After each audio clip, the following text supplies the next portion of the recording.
Hi everyone, how are you? Welcome. My name is Estefania. I'm one of the volunteers of the Poe and Stevens Spiritist Center. Thank you again for joining us today. Wherever you are, whenever you tune in, we really appreciate you. And feel free to say hello in the comments. Maybe tell us where you are. We're always very curious. We here are based in Melbourne, Australia, and whenever we start any gatherings or meetings over here, it's always nice to acknowledge our the Aboriginal people who are the original or the traditional owners of this land, and to pay our respects to their elders, past, present, and future. And the topic today is about the need for reincarnation. But as always, we like to start our chats. Let me just make sure my sound is 100%. Yes, it is. I have a soft voice, but I hope that you all hear me well.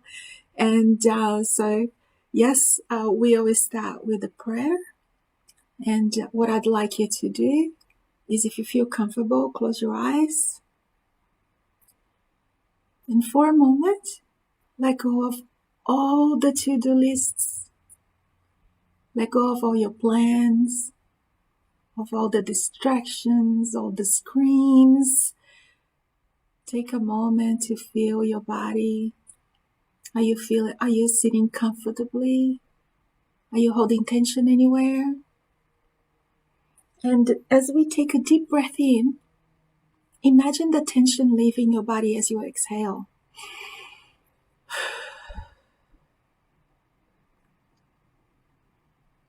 And as we take another deep breath in, imagine all your worries leaving your mind, even if it's just for these few minutes as you exhale.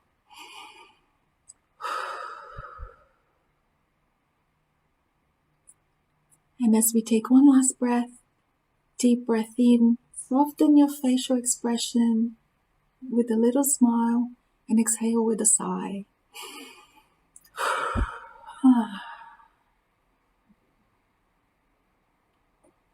Still with your eyes closed? Let's start with the prayer our beloved brother, guide, and teacher Jesus taught us. Our Father who art in heaven, hallowed be thy name.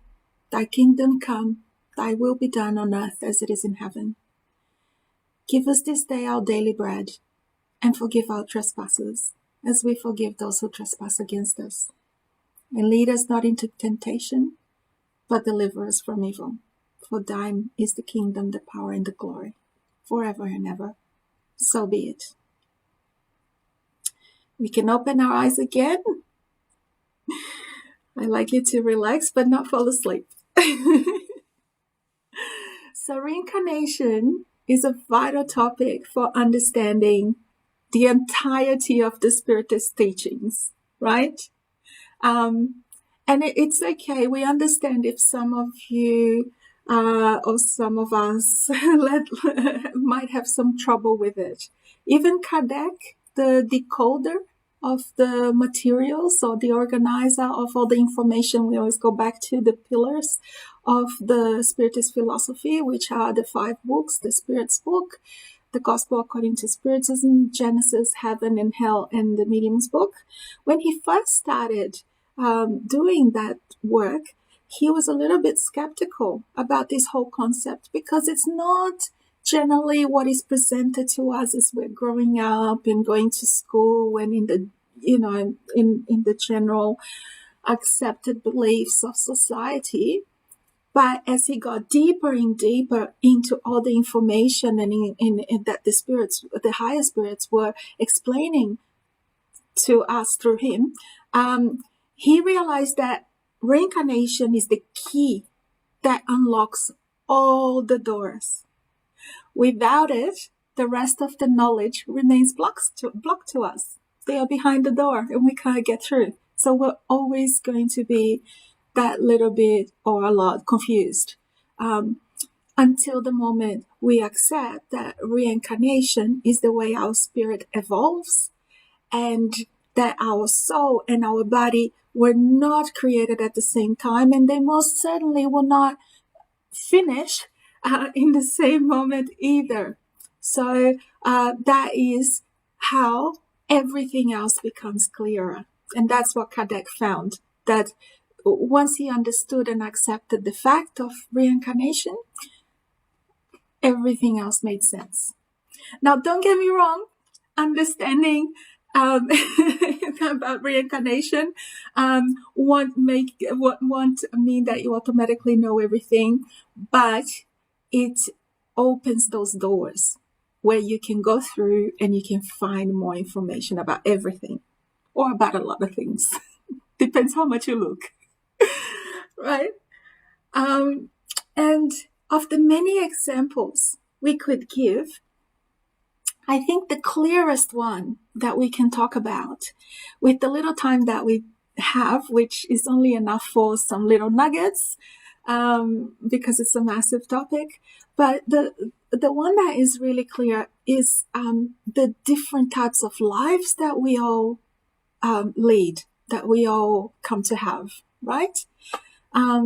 So, we might sometimes wonder, why would God create some people so beautiful and rich and intelligent and powerful and whatever else is deemed as important to be successful in the material world, and others seem to live a life full of pain and poverty and suffering and all of those things, And so how often do we hear people saying, why would God do that? How does God allow that to happen? Right? We, especially lately with everything that's been going on, we hear a lot of those things, but we know, right? We know that God is fair and just and good and loving and all the good things. So obviously, God did not favor anyone over anyone else. We were all created equally. We all started the same, exactly the same. And through the many incarnations that we go through with our free will is what determined the majority of what we go through, right? So most of it, if not all of it, let's go with most, are simply the consequences of our acts. And in the acts, we need to include our words, our thoughts, our feelings. Everything is an action, right? We tend to forget sometimes that, action is not just something that we do physically, but thoughts are actions, words are actions, all of that matters. So Buddha put it really well when he said that what we are today comes from our thoughts of yesterday, and our present thoughts build our life of tomorrow. Our life is the creation of our mind.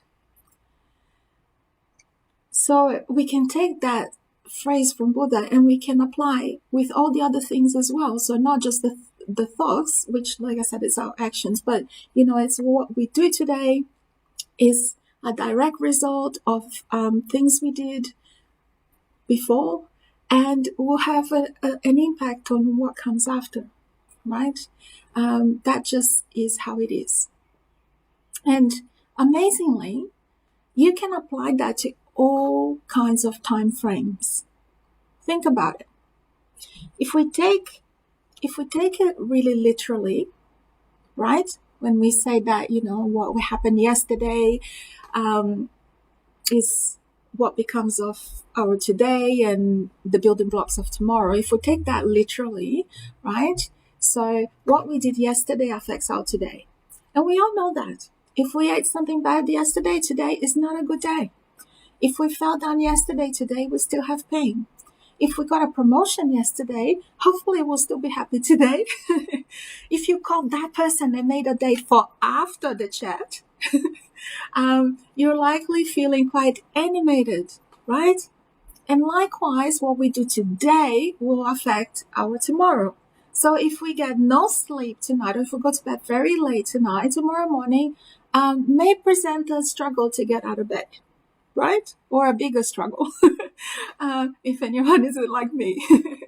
And if we do something good for ourselves or for someone else or for the earth or, whatever tonight, tomorrow we'll probably be feeling really good about ourselves, right?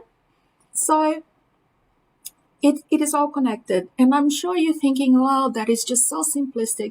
Why are you wasting my time? But bear with me, right? So if we then amplify that so that yesterday stands for the past, today for the present, and tomorrow for the future, the principle still applies. Exactly, right? So, and I'd like you to later, so you listen to me now, and later think about an example that fits with your life, right? And if you forget, you can watch the recording again. But fill in the blank with something that applies to you, so you can relate to it a bit more, right? But let's say that you're doing a course and you study, you do your homework, you research the recommended materials, then you go and research additional materials and you reflect on it, and it turns out that in the end, you're not just copying or memorizing someone else's opinions and findings, but you're actually truly understanding the topic, and you even might make some of your own new findings, right? So when it comes time for a test or a presentation or an evaluation of some sort, how likely is it that you're going to do well? Right? Now, sticking with the same example, and let's say that instead of studying and doing all those things, you chose to do something else. And I don't want to give any examples here because I don't want to seem like I'm judging anyone's choices. But you fill in the blanks yourself with whatever it is that you chose to do instead of studying, right? And all of those things that are generally required for you to do well in a course. How is there a chance that your results may not be as good as that other person from the previous example or from the, who did all those things? There's a good chance, right? So what we did in the past will affect our present in every possible way. Every time. And if we then go back to the Saturday night example, or the inspired example, let's say we're out tonight and we offend someone on purpose or by accident. It doesn't tend to matter, Do you think the relationship we'll have with that person will change going forward? Let's say that we drink too much and get into an accident or a fight. Could that affect our future? What about on the other, on the positive side? What about if tonight we make a marriage proposal? Or we make a baby? Or anything that, like anything that we do tonight, is it possible that it will change our lives going forward? In little ways or in big ways? Absolutely. What we do in the present will affect our future in every possible way or ways, right? So if we stick with Buddha, I'll give you a double. He said that what we do today is what matters the most. And he also invited us to wake up every morning believing that today is going to be better than yesterday. And that's where his quote ends. But if we make today better than yesterday, will that have an effect in tomorrow? I would think so. I would hope so. So, yes, the yesterday affects today, which affects tomorrow, and the same thing with our past, our present, and our future. So if we follow that progression, and continue extrapolating so that the yesterday now or the past stands for previous incarnation. And today or the present would be the current incarnation or life, however you want to call it. And tomorrow or the future would be an upcoming incarnation or life. Would the logic still work? Absolutely. So, if in a past life or a past incarnation we were very, let's say, mean to someone, it is completely possible that we may come across them again in the current life. It is also possible that they could be someone really close to us. And even though they don't remember what we did to them consciously, their soul remembers it, right? It's recorded in their perispirit, which is our part of our energy body. It's a topic for another day, but it is our soul remembers. And so those people really, so sometimes it can be a bit difficult to be so close to these people because they may be our parents, they may be our children, they may be our siblings, they may be our partners, our friends, our bosses, you name it. But again, our past will absolutely impact our current life. Our past life will impact our current life. And likewise, what we do in this life or in this incarnation will impact our future ones. So, if we sort out our issues with this person who is in our present life and was also in a previous life, but in the previous life we were not so nice to them, and now they're here, they're our child, or parent, or partner. You heard the examples. Do you think our relationship with them going forward in the future will be different? If we manage to sort out all our differences and we come around and across them again. And let's not even worry about the next life. How about this one? It will make a big, big difference. And how about if we don't even try to sort out our differences or our trespasses, as we mentioned in the prayer at the start? Do you think this relationship could possibly get worse in this life? And how about in the next? So our current life will most certainly impact our future lives. Is this making sense? Are you with me still? So why am I talking about that? Because reincarnation is the biggest tool that we have for our evolution. It's God's grace giving us a chance to get it right. And we get that chance again and again and again until we get it right. It's not like 3 strikes and you're out. Well, some people are extreme. You did one thing wrong and that's it. You're done, right? Get out of here. God is not like that. We get chance after chance after chance after chance. And how is it that we get it right? By learning to love, by learning to forgive, by doing the right thing, by being a better human being. So there's a writer called R.F. Goldie who said it really well when he said that reincarnation is essential to enable the soul to evolve to its divine right. And I'll just put in a disclaimer that even though he wrote a book called Reincarnation, a Universal Truth, I have not read the book, so I cannot recommend it, but the quote really fits perfectly with the message that we're trying to convey today. Because the theory, or at least one of them, is that by putting you, or by putting, us in close proximity to each other, to those people that we need to sort out our differences with, make amends, or that we've had issues with in the past, it will be easier to strengthen those bonds. And easier, not in the way that, just being together makes things easier, because we all know that's not it.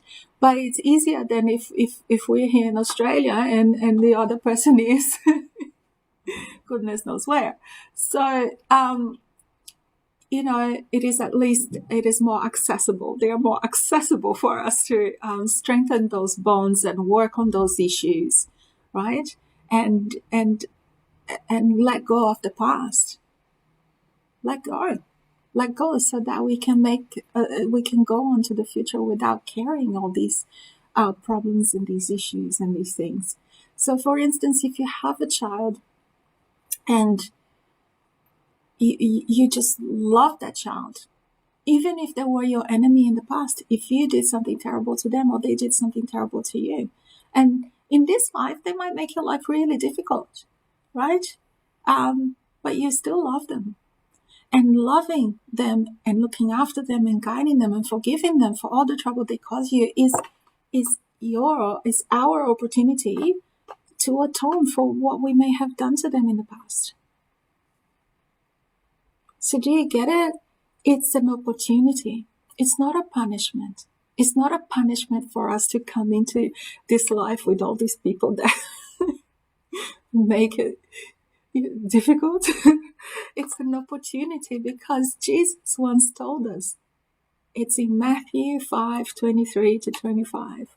If you are offering your gift at the altar, and while you're there, you remember that your brother or your sister has something against you, leave your gift there in front of the altar and go back and reconcile with them. Then you come and offer your gift. Settle your matters quickly with your adversaries while you're still together with them.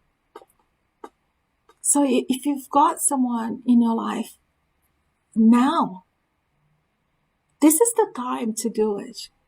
Maybe in your next life, they're not incarnated. They're maybe in the spirit realm. It's a lot harder to do that. We were put in the same house, in the same family, in the same workplace, in the same somewhere for a reason. Everything has a purpose, right? And that quote has a little bit more to it, but we're not going to go any further, because it creates a whole other chat. But I really wanted to focus on the importance of reconciling and making amends, because that's what makes us move more quickly to the part where we are able to love and forgive and all those things that actually move us forward. So Jesus told us that we have to love ourselves and we have to love each other, including our enemies. So there should come a day when we have no enemies, right? We forgive all of that. We forgive ourselves for anything that we might have done. We forgive other people for what they have done, and we can all move on, right? So we need to do our planting or our sowing first. Then we are able to reap the benefits or the consequences of our actions. That's why the passage, so Jesus said, no, don't come, bearing gifts or asking for things if you haven't done your part first. You go and you do what you have to do first, then you come here. Then we can move on, because this is pretty much the entire reason why we need so many incarnations, because it takes us so long to learn to love, because love is the way. And a lot of us stay stuck in anger and jealousy and resentment and all that fun stuff for several lifetimes. And that is so sad, because that's why it takes several lifetimes where we just go through pain, and the pain gets worse and worse and worse. And when love would have gotten us there much faster and much, I don't know if I want to say easier, but definitely in a more enjoyable way. Yeah. But in any case, it's all part of growing and evolving, right? That is how we grow. We do some things well and we take a step forward. Sometimes we fall, or we take, we make some mistakes. So we stay stuck for a little bit until we get it right again and we move forward. At least we have the consolation that we don't ever go backwards, right? If we are not making any progress, we're stuck. We're not getting worse. That is great consolation. And like I said at the start, and oh my goodness, how the time flies. I can only give you tiny little bites of this topic because it is so huge, but it's not just about other people. What we do to ourselves also impacts our present and our future, right? So even if you hear someone say, oh, I know a person, they smoked their whole lives and nothing ever happened, they lived to 95, or how come a little baby was already born with a certain condition? We just don't have the full picture. We don't know who this person was in the past or what they did. We also don't know what they will face in the future, right? So we have to make the most of the situation that we're in right now, because really it's all in our hands, right? And the main thing that we need to always remember is that every action has a corresponding reaction, or it has a consequence, good or bad. And like I said at the start, it applies to our actions. When we talk about actions having consequences, that also includes our thoughts and our words and our feelings, right? Because I repeat it on purpose because we forget this detail, and that we reap what we sow. So it's whatever we are going through now stems from something we did in the past, and whatever we want our future to be, we need to make that right now, right? So it's a good thing to always keep in mind, right? The present life, the reflection of our past, and the building blocks for our future. And another important thing to remember is that it is always within our power to change things. I know I say this all the time, real broken record, but if we start to be better today, our future will be better than if we don't. Because if we don't start, if we do nothing, that is the choice that we are making. So if we have to make a choice, let's choose to be better. Or, as the beautiful Maya Angelou would say, do the best you can until you know better.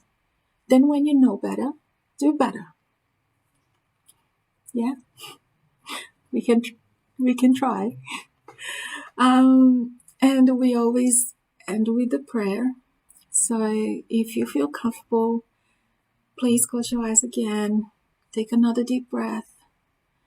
And let's focus inwards, in that part of ourselves that holds all our good thoughts, our good feelings, our good emotions. Let's feel those feelings for a little bit. Let's notice and feel how they spread through us, bringing all that positivity, all that good energy all over our bodies, reaching our minds, flooding our hearts with positive vibrations and love. And we feel so full of that positive energy that it emanates from us and we can share it with the whole world. So we imagine this positive energy reaching our brothers and sisters in difficult situations, close to us, far away, all around the world. Let's send out positive vibrations to everyone. Those we love, those we haven't learned to love yet. Let's be generous with our love and our positivity and send it to everybody, our family, our friends, our neighbors, our work colleagues, to everyone who needs a bit of light and a little bit of positive energy. Let's send that out and join all our energies together so that we can reach everyone around the world.